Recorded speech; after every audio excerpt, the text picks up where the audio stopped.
I said, well, I've got to pay for that. She said, no, they're completely free and you get benefits. So, okay, what benefit do I get? She said, well, no, you get 40% off a roast lunch.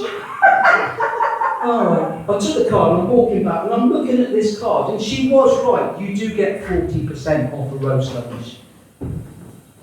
Served every Monday between 9:15 and 11:20 a.m. And I thought, who the fuck eats a roast lunch? Every Monday between 9:15 and 11:20. Well, since last August.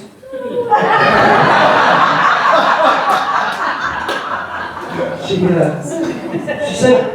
told me, you know, you'll get to that age where you need to start thinking about your health, and you're still quite an angry little man. You need to chill out. But I don't mind sharing with you. I've got issues. Well, I say issues. Let's call them by their proper name, shall we? Children.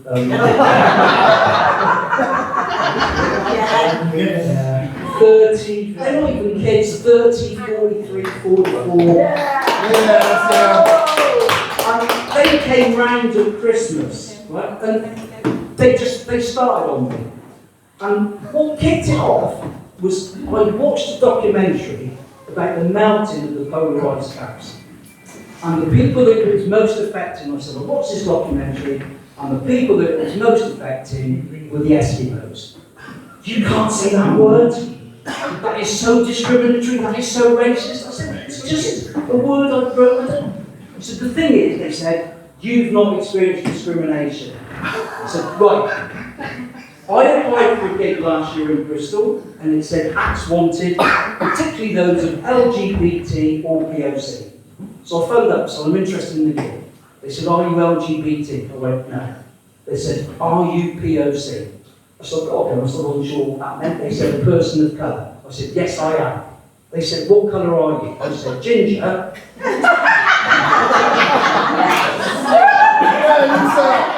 And they put the phone down. So I said, if that is not discrimination, I don't know about you, I suffered as a kid with the name calling. We moved to a village when I was about 12. And me and my brother were the only ginger kids in the village. And the name calling was relentless.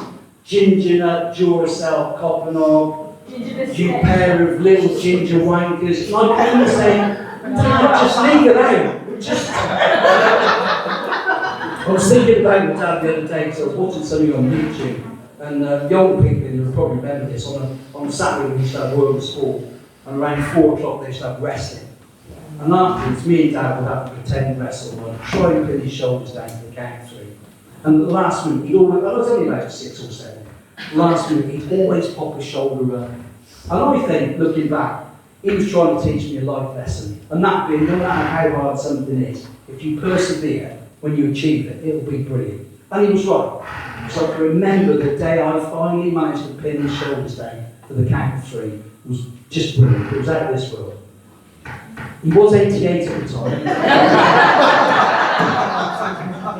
In a care home. Suffering with brittle bone disease. But I thought a win's a win, didn't it? It wasn't just with Dad. January 1965. We'd just gone back to school after Christmas and I came home and Mum was in the kitchen. I said, Mum, can I ask you a question? She said, what is it? I said, well, all the little boys in my class were talking about the President's Day on Christmas Day. She said, and? I said, well, I didn't get any presents, did I? She said, no. There's a very good reason for that. I said, was it because I was naughty before Christmas? She said, no. And she looked me straight in the eye. I was like 5. Looked me straight in the eye and just said, Santa don't stop for ginger kids. That's harsh, isn't it? To be fair, all my 3 girls are ginger, saved me a fortune at Christmas.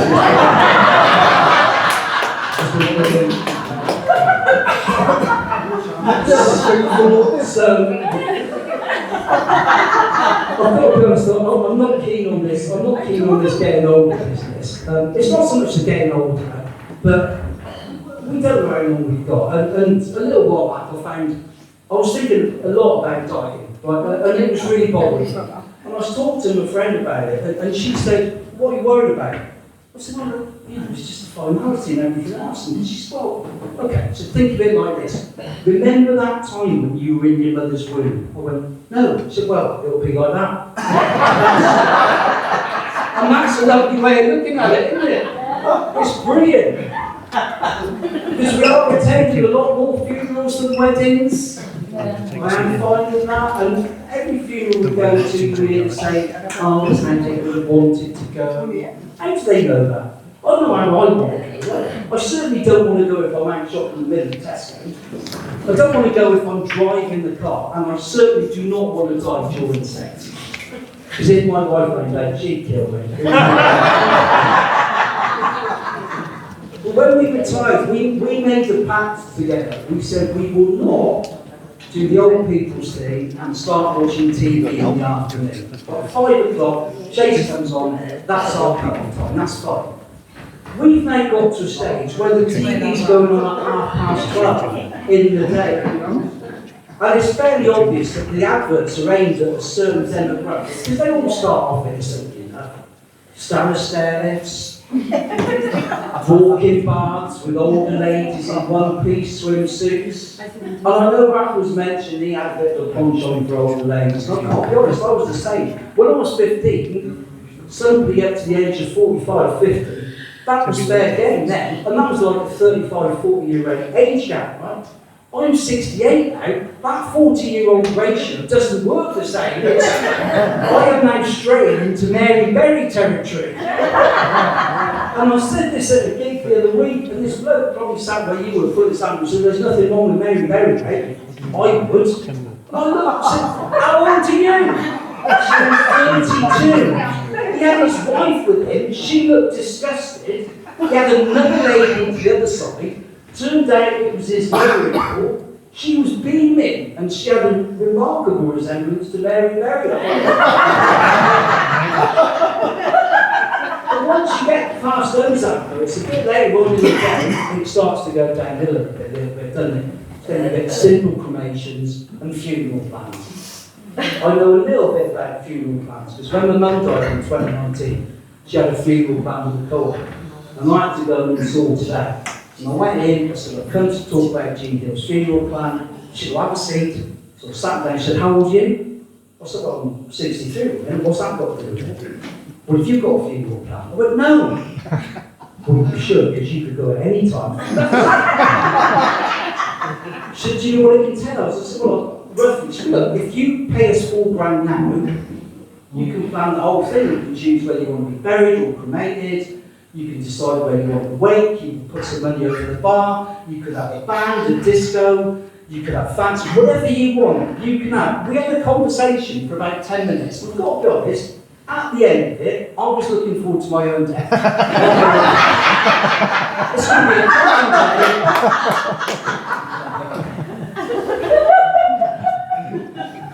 Oh, no. Yeah, I'll tell you this one last story, because my mum did die in 2019, and she had dementia, and I'm sure there's people in this room that will know people who've got dementia. It's a horrible disease. She started going down in 2016 when she noticed things were going a little bit wrong, and she'd never seen me do stand-up. She said, "When I go," she said, "'cause I know I'm doing some crazy things now, will you talk about me on stage?" I said, "Well, I don't really think it's appropriate." So, "Well, it's like a way of keeping my memory alive." I said, "Okay, fair enough." So if people don't laugh at what you're going to tell them they're all going to go to hell. Especially if you end up doing the way you did in Maesteg. I said, "I will." I'll tell them that. If you've not experienced anything with dementia, there's certain traits that dementia people have. One of them is they're paranoid. My mum was paranoid somebody was living in her loft. They're going to be living in her loft. They tend to lose things, but they don't lose things. They think people living there are going to steal something. So she was forever losing house keys, bank cards, and they tend to wander. Right? And she had all three traits. And I went round, we managed to get her social care in, and she was at the Meals on Wheels. We went round one day, and she was in the house, said, oh, I've put some food out for the birds. So that's nice, man. Yeah. And she had put some food out for the birds. I said, unfortunately, I don't think they're really partial to cottage pie and apple crumble. She just put it in the boil on the birds. She last wandered, yeah. She last wandered on September 13, 2019. I got a phone call from a neighbour saying, Mum's gone, I don't know where she's gone. I phoned the police, lost the police for police. They picked her up within 20 minutes. And what I didn't know is when the police get involved, they assign a safeguarding officer. He phoned me on the Sunday and said, I need to see your mum Monday, need to check if she's alright. Will you meet me at the hospital? Yeah, fine. So I met them at the hospital about 6 o'clock. We were walking up towards the ward. We were just chatting. So how long have you been in the police? He said, about 20 years. How long have you been doing safeguarding? He went, not long, only about 4 weeks. I said, okay, have you much experience with people with dementia? He went, no. I said, okay, word of advice, don't believe a fucking word she says. So we got up to the ward, and she's in bed here, and there's about 3 other ladies spread around, and they've all got their families in, and they're all chatting. And the atmosphere is very subdued, very similar to this. And we go in, and Mum said, "Who's that?" And I said, "Oh, this is PC Davis, Mum." And she's like, "Have you come to arrest me?" And he's like, "No, I haven't come to arrest you." "Well, are you going to arrest Nicholas?" He's like, "No, why would I be arresting him? He's only just come out of prison, has he told you that?" And this copper looked at me, saying, I said, "No, I haven't remembered what I said." And then she said, "Because he murdered his own brother." "Mum, Tim died in 2009, can you remember? He was only 47, he had ischemic heart disease. You played the organ at his funeral." "I have never touched a piano in my life," she said. And she was a piano teacher.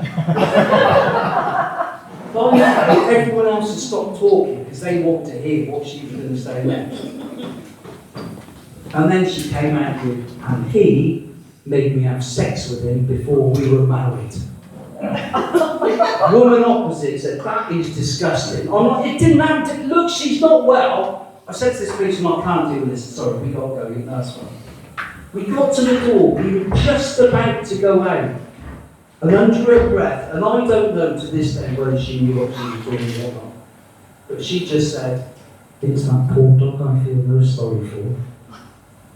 We got outside and the policeman said to me, "You alright?" I went, "Well, yeah, I'm sort of used to how she is." He said, "I know this is difficult, but I didn't need to ask you a question." I said, "Well, I haven't been in prison." He went, "No, not that." I said, "I didn't kill my own brother."